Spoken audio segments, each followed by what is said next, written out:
Halo, salam sehat selalu. Jumpa lagi di video Bahasa Indonesia yang membahas materi-materi secara khusus, materi SMA dan SMK, atau secara lebih eksplisit lagi atau lebih khusus lagi, di video ini materinya adalah materi kelas 11. Nah, untuk bahan pembahasannya adalah teks eksplanasi. Ya, teks eksplanasi. Nah, teks ini nanti di video ini itu isinya tentang lanjutan dari pembahasan materi di video kelas 11 sebelumnya, ya, video yang sebelumnya, tapi video yang pembahasan tentang kelas 11. Kalau sebelumnya tentang pengertian, ya. Nah, kemudian di video ini juga materi yang disampaikan ini sesuai dengan yang ada di buku kuning ini, ya, buku kelas 11. Buku kelas 11 yaitu buku pegangan di jenjang SMA SMK. Nah, kemudian segala sesuatunya nanti sebenarnya saya menjelaskannya ya hanya berdasarkan buku yang ada, ya. Jadi kalau di video sebelumnya sudah mendapat dasarnya, ini sekarang kita akan mulai di bagian intinya, yaitu seperti yang ada di bukunya. Nah, sebelum mulai pelajaran atau sebelum mulai materinya, silahkan absen dulu di kolom komentar, kemudian like videonya, dan juga bantu dengan subscribe supaya selalu update info yang ada. Kemudian jangan lupa share video ke teman-teman lain, terutama ke teman-teman sekolah yang lain, karena berbagi itu indah, ya. Dan seperti biasa, kalau ada pertanyaan silahkan nanti bertanya langsung di kolom komentar supaya bisa langsung berdiskusi di sini, ya. Langsung saja kita mulai materinya. Apa saja materi yang akan kita bahas hari ini?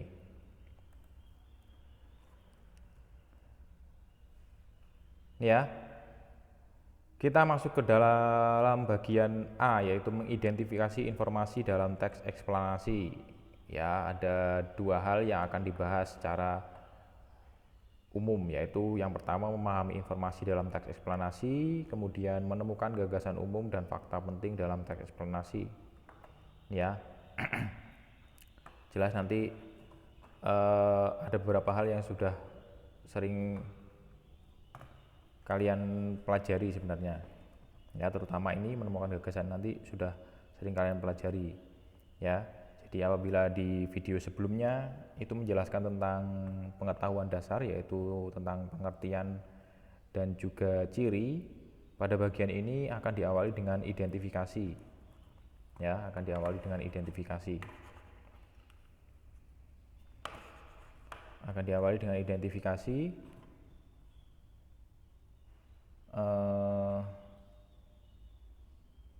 Ya, identifikasi. Nah, kemudian kalau mendengar kata identifikasi sebenarnya sudah tidak asing lagi, ya, untuk Anda, untuk kalian, karena memang di setiap teks kalau di pelajaran bahasa Indonesia itu selalu membahas bagian awal adalah identifikasi tentang teksnya. Jadi teks apa saja yang akan dibahas, itu pasti yang dibahas pertama kali adalah identifikasi tentang teksnya. Kalau di sini judulnya adalah identifikasi informasi dalam teks eksplanasi, ya.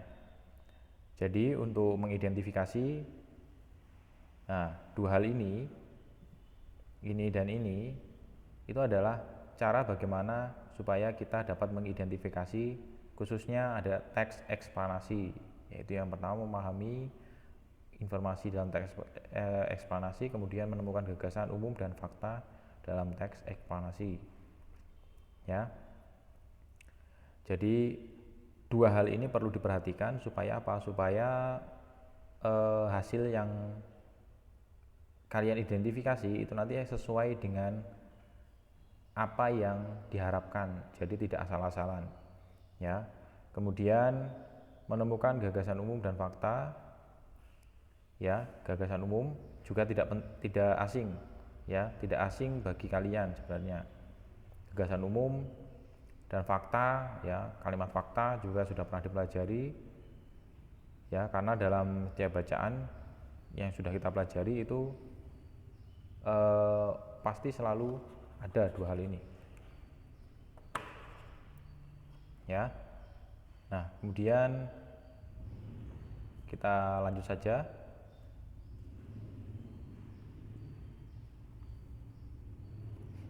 Nah ini ya.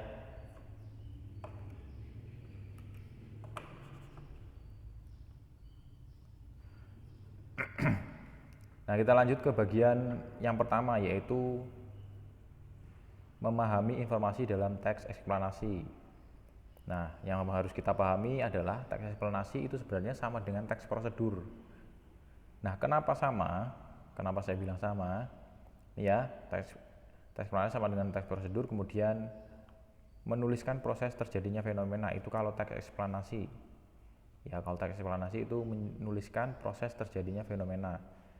Ya, karena sama-sama menceritakan tentang urutan, ya makanya di situ dikatakan sama. Hanya perbedaannya adalah kalau teks eksplanasi itu menjelaskan tentang urutan kejadian peristiwa alam maupun peristiwa sosial, atau fenomena alam maupun fenomena sosial. Ya, jadi sama-sama mengurutkan atau menceritakan sesuatu yang runtut, tapi kalau di prosedur itu biasanya digunakan di alat ya atau saat mengerjakan sesuatu, itu teks prosedur ya, seperti yang sudah dibahas sebelumnya. Kalian sudah mengetahui teks prosedur itu seperti apa. Nah kalau teks eksplanasi ini nanti secara khusus menuliskan tentang proses terjadinya fenomena ya, sama-sama proses ya. Nah kemudian untuk memahami informasi dalam teks eksplanasi, bagian kedua adalah pembaca memperoleh pemahaman fenomena secara jelas dan logis. Nah mengapa di sini dikatakan mendapatkan informasi jelas dan logis? Karena memang penulisan fenomena yang terjadi ditulis secara urut tadi ya, ditulis secara urut, yaitu berdasarkan atau sesuai dengan prosesnya ya, sesuai dengan prosesnya. Kemudian kejadiannya juga dituliskan berdasarkan tanggal dan waktu terjadinya ya. Ya jadi itu harus urut, jadi tidak bisa kamu, misalnya kamu ingin menceritakan tentang fenomena alam terjadinya gempa, jelas tiba-tiba jangan menceritakan mulai dari korbannya ya.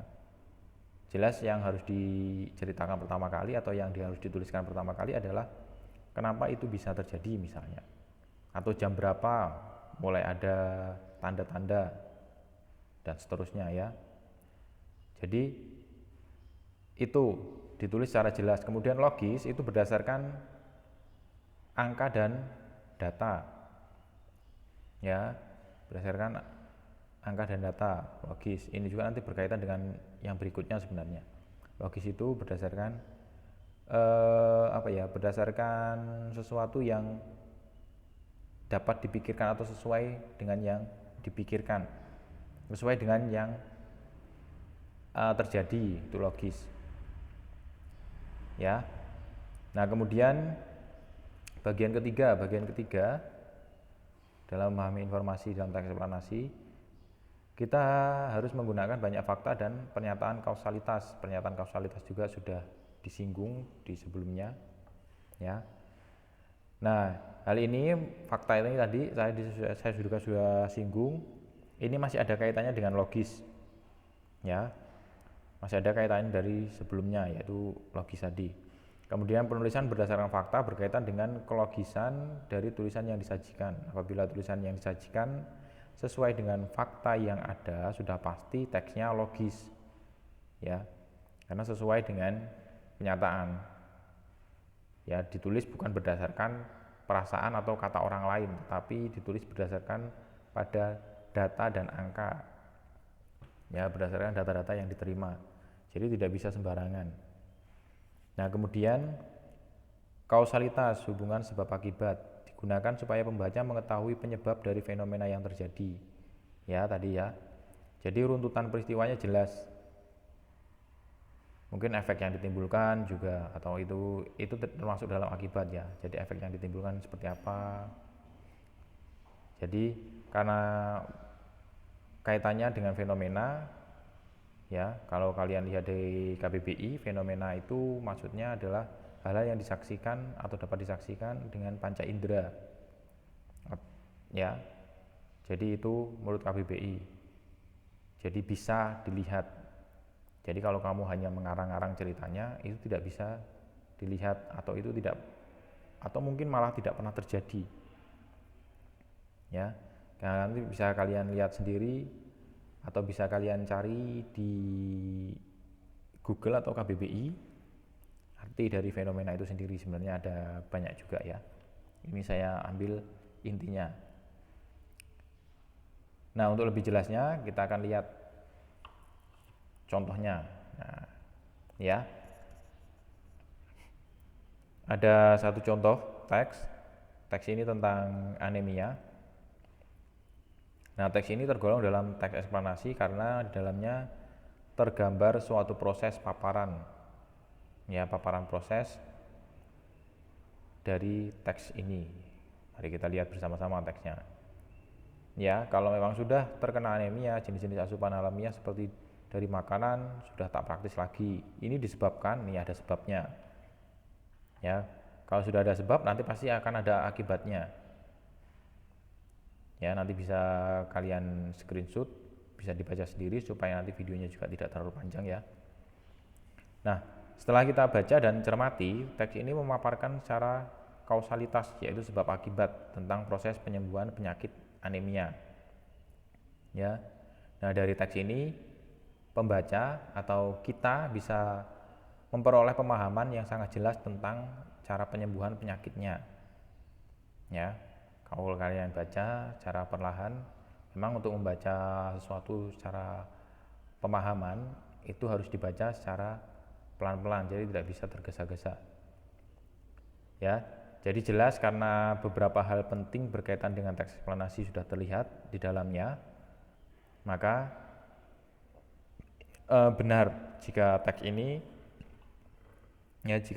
dikatakan sebagai teks eksplanasi. Ya, jadi ini salah satu contohnya. Ini contoh singkatnya ya. Jadi sebenarnya teks eksplanasi itu kalau kalian menulisnya secara utuh panjang. Ya, sangat panjang karena menjelaskan tentang fenomena. Jadi mulai menceritakan dari awal sampai akhir kejadian. Ya, kalau yang tadi hanya sebagai contoh, makanya saya ambilkan yang pendek saja contohnya. Ya, ini juga saya ambilkan dari buku yang kita gunakan. Nah, kemudian bagian kedua. Ya, bagian kedua adalah menemukan gagasan umum dan fakta penting dalam teks eksplanasi. Ini ya. Kalau mungkin kalian baru mendengar atau Anda baru mendengar tentang gagasan umum. Gagasan umum itu sebenarnya sama dengan ide pokok, atau sama dengan gagasan pokok, atau sama dengan gagasan utama. Jadi kamu tidak usah bingung, Anda tidak usah bingung jika mendengar kata gagasan umum. Gagasan umum kalau kamu baca-baca ternyata, loh kok pengertiannya sama dengan ide pokok? Loh kok pengertiannya sama dengan gagasan pokok? Loh kok pengertiannya sama dengan gagasan utama? Ya memang sama. Ya, memang sama. Tapi ini hanya istilahnya saja yang berbeda, ya. Jadi sebenarnya sama, hanya penggunaan istilahnya saja yang berbeda. Mungkin kalau di SD dulu pernah mendengar ide pokok, ya itu sama dengan gagasan umum. Kemudian di jenjang SMP kalian mendengarnya gagasan utama atau gagasan pokok, ya itu sama dengan gagasan umum, ya. Nah, kemudian gagasan umum ini terbagi menjadi 3, yaitu deduktif, induktif, dan deduktif-induktif. Ya, jadi terbagi menjadi 3. Nah, 3 bagian ini itu menunjukkan letak gagasan umumnya. Yang pertama adalah deduktif. Deduktif ini cara mengingatnya gimana ya supaya lebih gampang. Ada suku kata D-nya ya. D, anggap saja depan atau awal paragraf. Nah, maksudnya apa? Jadi deduktif itu adalah paragraf yang gagasan utamanya atau gagasan umumnya ada di awal paragraf. Ya. Di depan itu di awal paragraf. Nah, kalau induktif apa? Induktif berarti kebalikan dari deduktif. Berarti ada di mana? Ada di akhir paragraf atau ada di belakang paragraf. Atau di belakang ya. Depan namanya depan, belakang berarti. Supaya lebih mudah mengingat. Ya. Kemudian untuk deduktif induktif, nah ini deduktif induktif itu campuran. Maksudnya campuran bagaimana? Campuran ini kamu ya benar-benar harus mencermati paragraf tersebut. Ya ini biasanya kalau yang bagian deduktif, kalau gagasan umumnya jenisnya adalah deduktif induktif, ini sedikit sulit. Karena mau nggak mau kamu harus membaca secara utuh paragrafnya.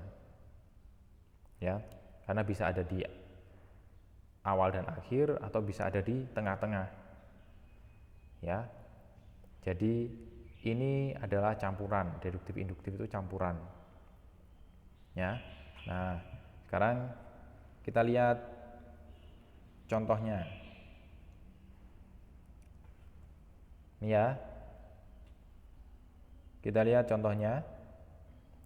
Contohnya juga ini saya ambil dari teks yang sangat singkat supaya, dan ini hanya satu paragraf, saya ambilkan satu paragraf supaya lebih jelas, karena di sini bahasanya yang saat ini adalah tentang gagasan umum. Ya, kita hanya akan melihat gagasan umumnya yang mana. Ini ya, lihat gagasan umumnya ada di bagian awal. Ya, gagasan umumnya ada di bagian awal. Jadi bagian awal yaitu sesudah pengakuan kedaulatan pada tanggal 27 Desember 1949, bangsa Indonesia menanggung beban ekonomi dan keuangan. Ya, gagasan umumnya adalah beban keuangan pemerintah di tahun 1949. Ini gagasan umum. Gagasan umum itu beda dengan kalimat kalimat pokok. Ya, kalau ini berarti kalimat pokok, namanya kalimat pokok atau kalimat inti atau kalimat utama. Nah, kalimat utama. Ya, kalimat utama. Oh iya, gagasan tadi, gagasan utama juga itu sama, tapi gagasan utama dengan kalimat utama itu berbeda. Ya, berbeda. Nah, bedanya apa? Kalau gagasan umum itu hanya intinya saja, lihat ya, hanya intinya. Jadi tidak seluruh kalimatnya ditulis. Kalau di situ kalimatnya panjang sekali, mulai dari sesudah sampai pada keuangan, satu kalimat utuh. Itu kalimatnya panjang sekali. Tapi kalau di gagasan umum itu hanya intinya. Hanya intinya adalah beban keuangan pemerintah di tahun 1949. Ya. 1949 yang begitu berat. Oh, ini berarti pengetikannya salah. Ada buka kurungnya. Jadi beban keuangan pemerintah di tahun 1949 yang begitu berat. Ya, nah kalau kalimat pokok atau kalimat utama atau kalau kalimat umum kayaknya tidak pernah mendengar ya, tidak digunakan dengan istilah kalimat umum. Kalau kalimat utama dari gagasan umum atau gagasan utamanya ya satu kalimat utuh mulai dari sesudah sampai pada keuangan, itu yang dinamakan kalimat utama. Nah, gagasan utama atau gagasan umum itu adanya di kalimat utama. Ya, jadi kamu yang pertama kali untuk menemukan gagasan utama atau gagasan umum, yang pertama kali harus dilakukan adalah mencari kalimat utamanya. Kalau kalimat utamanya sudah ketemu, pasti gagasan utama atau gagasan umumnya juga ketemu. Ya, jadi itu tentang hal apa saja yang perlu ketahui untuk mengidentifikasi informasi dalam teks, khususnya teks eksplanasi ya. Jadi ada beberapa hal tadi, bagaimana cara memahami informasinya, kemudian bagaimana cara menemukan gagasan umum dalam satu paragraf ya. Jadi itu materi yang bisa saya sampaikan di video kali ini ya, supaya mudah dipahami dan supaya tidak terlalu panjang juga. Jadi baru satu bagian ini, kemudian nanti akan dilanjut dengan materi lain, tentunya dengan tema yang sama juga, masih dengan tema yang sama, ya teks eksplanasi ya. Jadi jika ada pertanyaan silahkan bertanya di kolom komentar ya, supaya bisa dibahas di situ.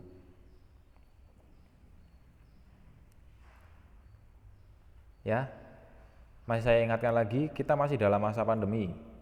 Ya, di sini saya sajikan langkah-langkah perlindungan dasar supaya kita tetap bisa saling menjaga. Ya, supaya virus ini cepat berlalu, maka marilah bersama-sama kita bersatu lawan corona dengan cara mematuhi protokol kesehatan yang ada. Ya, kalian bisa baca sendiri, Anda bisa baca sendiri apa saja yang harus diperhatikan ya. Cuci tangan secara teratur, lakukan etika batuk dan bersin, kemudian kunjungi layanan kesehatan. Ini terutama kalau kamu sakit, Anda sakit ya. Hindari kontak langsung dengan penderita demam atau yang yang sudah kira-kira sudah sakitnya parah ya. Kemudian konsumsi makanan matang, dan mungkin di sini tidak ada, dan juga tidak usah keluar rumah jika itu tidak penting ya. Jadi sekian dulu untuk video kali ini, salam sehat dan jangan lupa untuk selalu pakai masker.